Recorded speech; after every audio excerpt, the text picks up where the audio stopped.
아니, 왜 우리 묘자리에 남의 비석이 세워져 있습니까? 이게 무슨 일이에요? 도대체 무슨 일이냐고요? 앞으로 더 다양한 사연 소개할 수 있도록 구독과 좋아요, 알림 설정 꼭 부탁드리겠습니다. 그럼 사연 시작하겠습니다. 추석을 일주일 앞둔 9월의 어느 토요일 오전, 박만원의 가족은 20년 만에 처음으로 모두 함께 선산으로 향했습니다. 만원은 올해 72, 아내 정옥은 68이었습니다. 장남 준호는 45, 장녀 소영이는 42, 그리고 막내 지훈이가 38이었죠. 차 안에서 정옥이 말했습니다. 올해는 정말 온 가족이 다 모였네. 아버지, 좋으시죠? 만호는 고개를 끄덕이며 창밖을 바라봤지만 그의 표정은 왠지 무거워 보였습니다. 선산에 도착한 가족들은 각자 낙과 호미를 들고 묘역으로 올라갔습니다. 할아버지 묘, 증조할아버지 묘를 지나 맨 윗자리, 바로 그들을 위해 마련해둔 빈 묘자리로 향했죠. 그런데 그곳에 이상한 광경이 펼쳐졌습니다. 분명 비어 있어야 할 그 자리에 새하얀 비석 하나가 세워져 있었던 겁니다. 준호가 먼저 달려가 비석을 확인했습니다. 최은자, 이게 누구 묘입니까? 소영이도 놀라 손으로 입을 막았고 지우는 그 자리에 멈춰 섰습니다.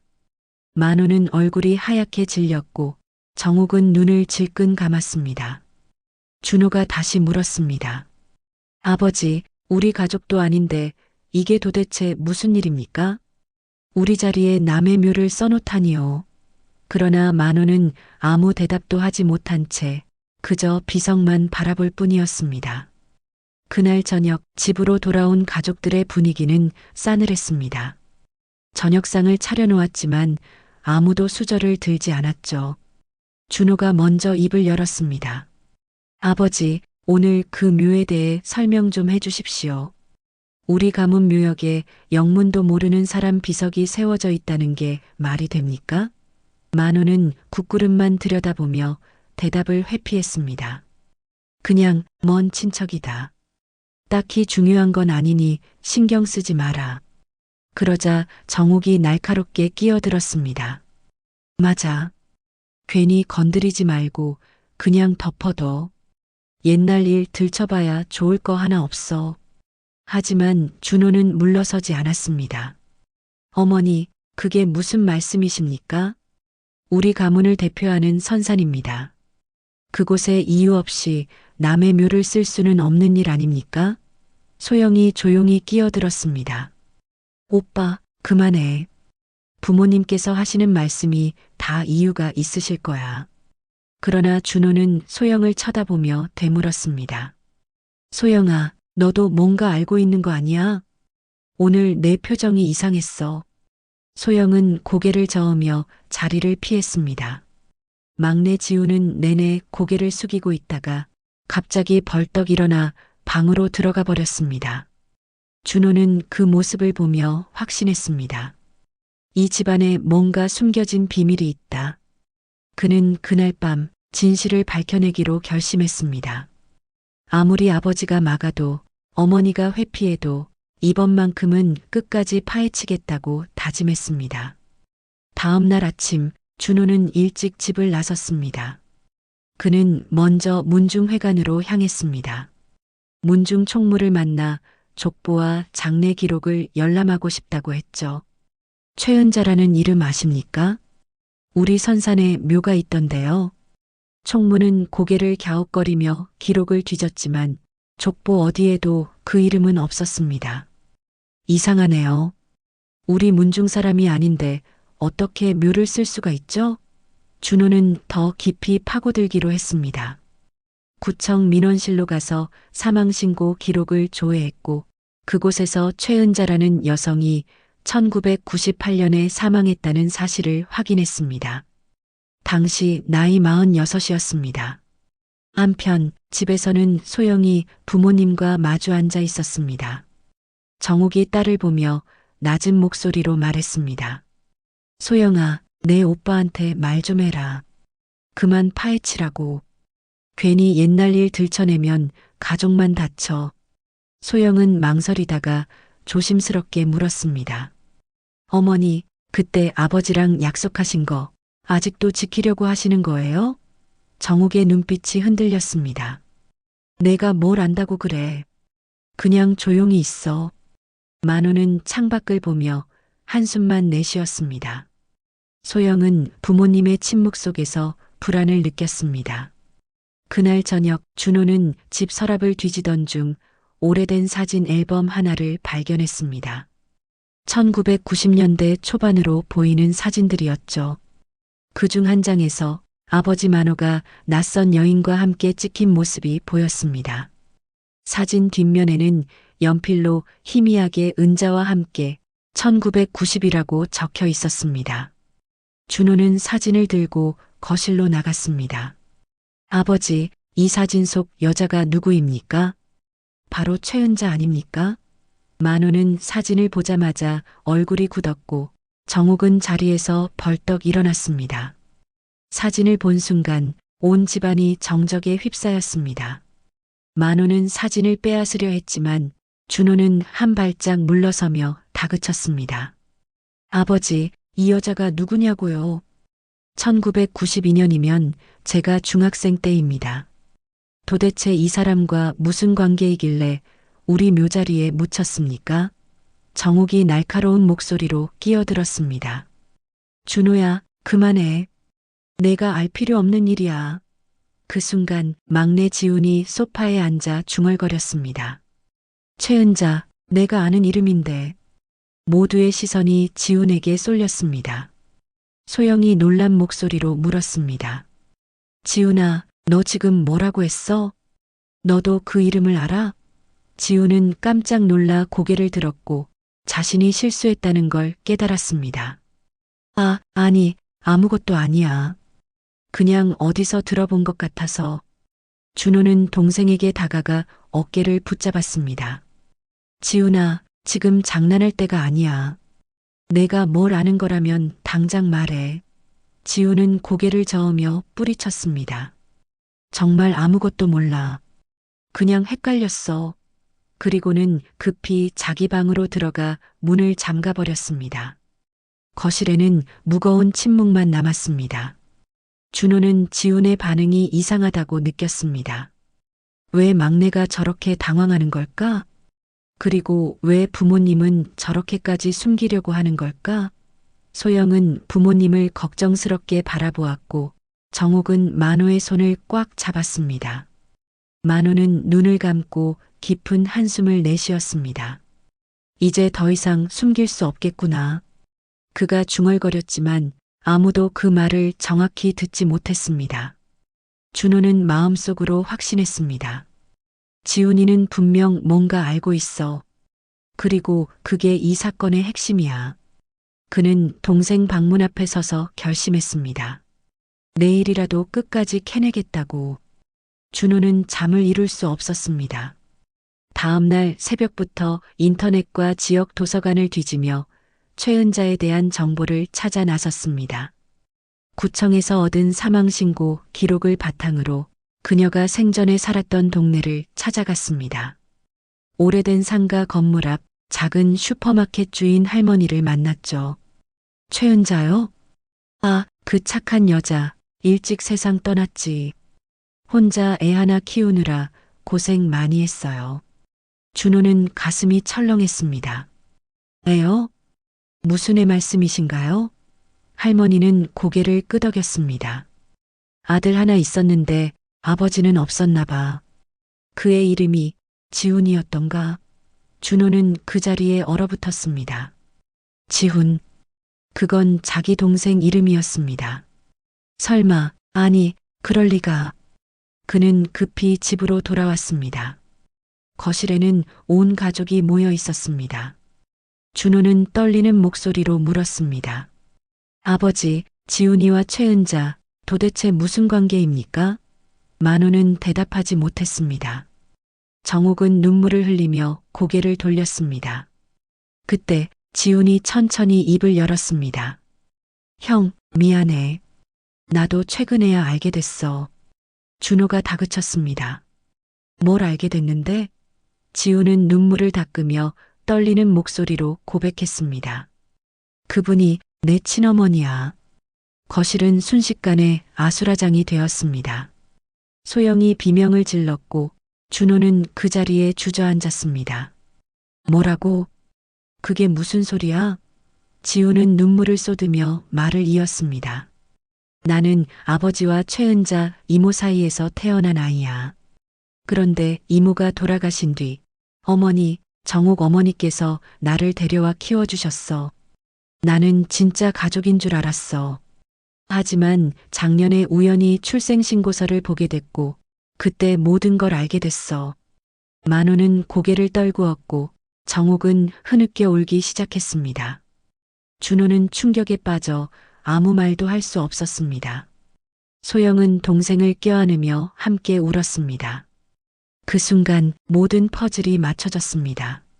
낯선 비석, 부모님의 침묵, 지훈의 이상한 반응. 모든 것이 이 충격적인 진실로 수렴되었습니다. 진실이 밝혀진 후 집안은 완전히 뒤집혔습니다. 준호는 소파에 털썩 주저앉아 머리를 감싸쥐었습니다. 그러니까 아버지가 바람을 피워서 지훈이를 낳았고 그 여자가 죽자 우리 집으로 데려왔다는 말입니까? 정욱이 떨리는 목소리로 대답했습니다. 바람이 아니야. 그때는 상황이 복잡했어.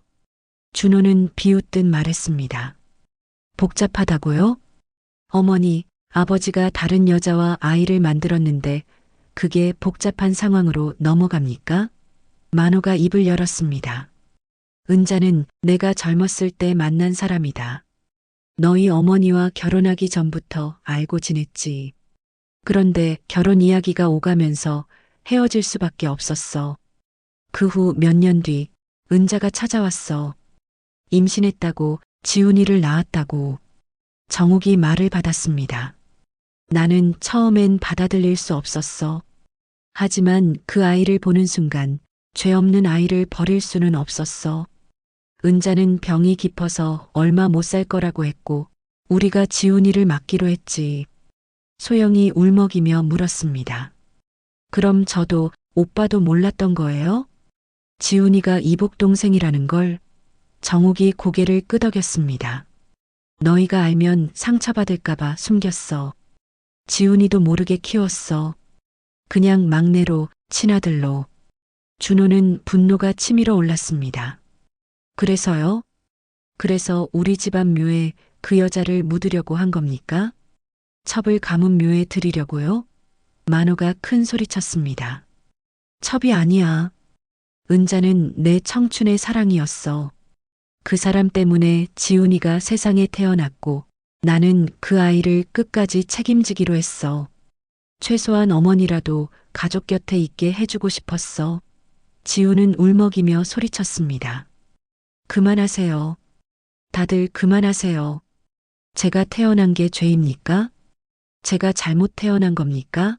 소영이 동생을 껴안았지만 지훈은 몸부림치며 방으로 뛰어들어가 문을 쾅 닫아버렸습니다.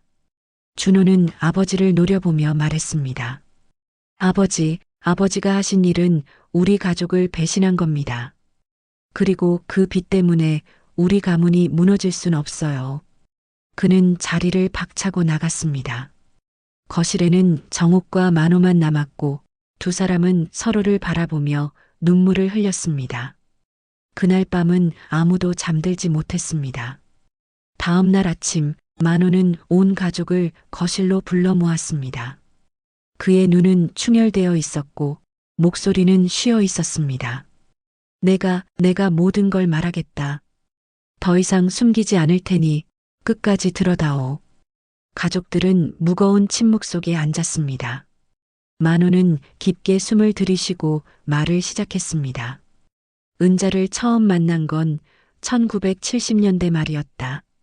나는 25, 은자는 22이었지. 우리는 서로 사랑했어. 하지만 내 집안은 전통을 중시했고 은자는 집안 배경이 약했지. 부모님은 결혼을 반대했고 결국 너희 어머니 정옥과 중매로 결혼하게 됐어. 은자와는 헤어졌지만 그 후로도 마음 한구석엔 늘 미안함이 남아 있었어. 정옥은 고개를 떨구었습니다. 1987년 지훈이가 태어났다는 소식을 들었을 때 나는 충격을 받았어. 은자는 나를 찾아왔고 아이를 보여줬지. 그때 나는 도망치고 싶었어. 하지만 은자는 아무것도 요구하지 않았어.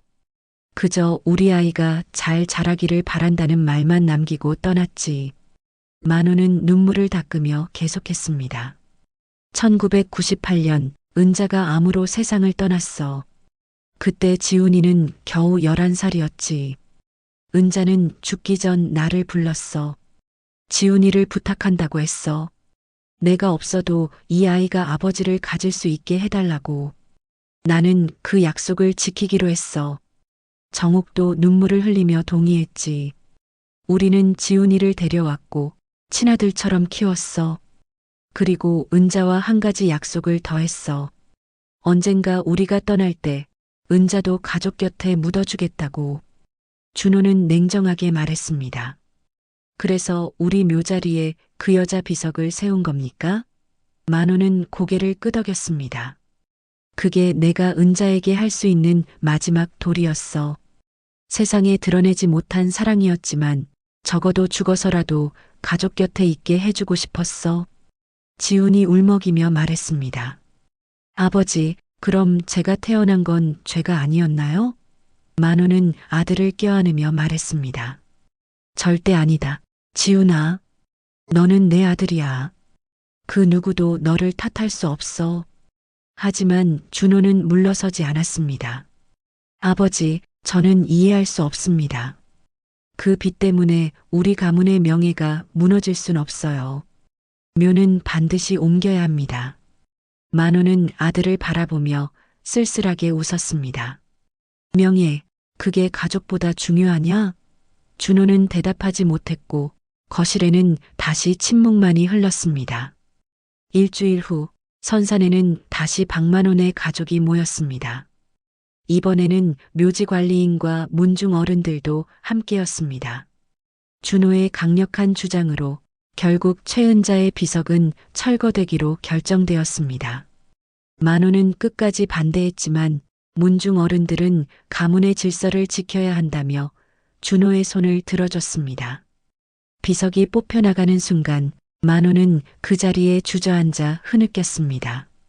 은자야, 미안하다. 내가 끝까지 지키지 못했구나.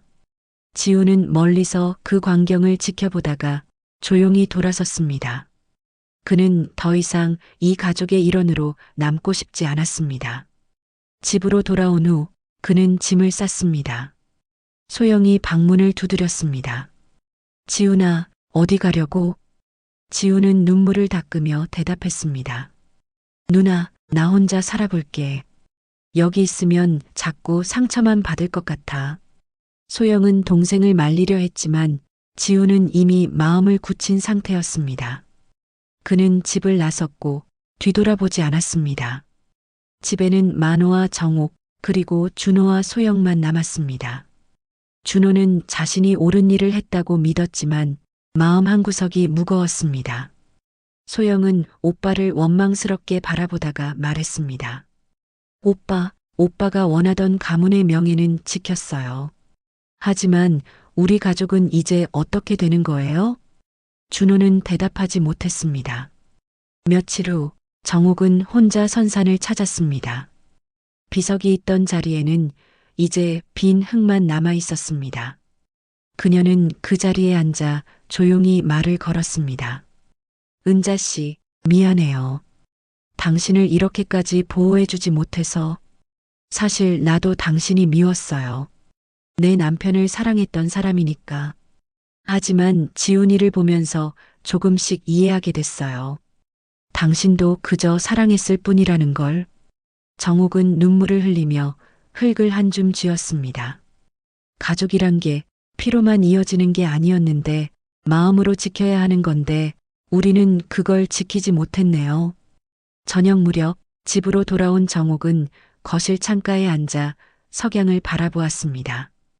만호가 옆에 앉으며 아내의 손을 잡았습니다. 당신 고생 많았소. 정옥은 고개를 저었습니다. 우리 모두 고생했어요. 특히 지훈이가. 만호는 한숨을 쉬었습니다. 내가 젊었을 때 제대로 결정했더라면 이런 일은 없었을 텐데. 정옥은 남편의 어깨에 머리를 기댔습니다. 이미 지나간 일이에요. 이제라도 지훈이가 행복하길 바랄 뿐이에요. 한 달 후 추석이 다시 돌아왔습니다. 선산에는 준호와 소영만 벌초를 하러 왔습니다. 지훈은 연락이 닿지 않았고 부모님은 몸이 좋지 않아 집에 계셨습니다. 소영이 빈 묘자리를 바라보며 말했습니다. 오빠, 우리 정말 잘한 걸까요? 준호는 낯질을 멈추고 그 자리를 응시했습니다. 그는 확신할 수 없었습니다. 가문의 명예는 지켰지만 가족은 뿔뿔이 흩어졌습니다. 그가 원했던 것이 정말 이것이었을까? 저녁 집으로 돌아온 준호는 아버지 방문 앞에 섰습니다. 안에서는 만호의 기침 소리가 들렸습니다. 준호는 문을 열고 들어가 아버지 옆에 앉았습니다. 아버지, 제가 너무 심했습니까? 만호는 아들의 손을 잡았습니다. 아니다. 너는 내가 옳다고 믿는 걸 한 거야. 다만 가족이란 건 옳고 그름만으로 지킬 수 있는 게 아니란다. 준호는 눈시울이 붉어졌습니다. 아버지, 지훈이는 언제 돌아올까요? 만호는 창밖을 바라보며 대답했습니다. 모르겠구나. 아마 한참 걸릴지도 모르지. 밤, 정옥은 지훈의 빈 방을 정리하며 서랍 속에서 낡은 사진 한 장을 발견했습니다. 어린 지훈이 최은자와 함께 찍은 사진이었습니다. 사진 속 은자는 아들을 안고 환하게 웃고 있었고 지훈은 그 품에서 평화롭게 잠들어 있었습니다. 정옥은 그 사진을 가슴에 안으며 눈물을 흘렸습니다. 은자 씨, 지훈이는 제가 잘 키웠어요. 하지만 이제 그 아이를 지켜주지 못하네요. 그날 밤 선산의 빈 묘자리 위로 달빛이 내려앉았습니다. 그곳에는 이제 아무것도 남지 않았지만 보이지 않는 상처와 아픔은 여전히 그 자리에 남아 있었습니다. 가족이란 이름으로 지키려 했던 것들, 가문이란 이름으로 버려진 것들, 그리고 사랑이란 이름으로 남겨진 상처들. 박만원의 가족의 이야기는 끝났지만 그들이 안고 갈 아픔은 아직 끝나지 않았습니다. 끝까지 시청해 주셔서 감사드립니다. 구독과 좋아요, 알림 설정 꼭 부탁드리며 시청 소감을 댓글로 부탁드립니다.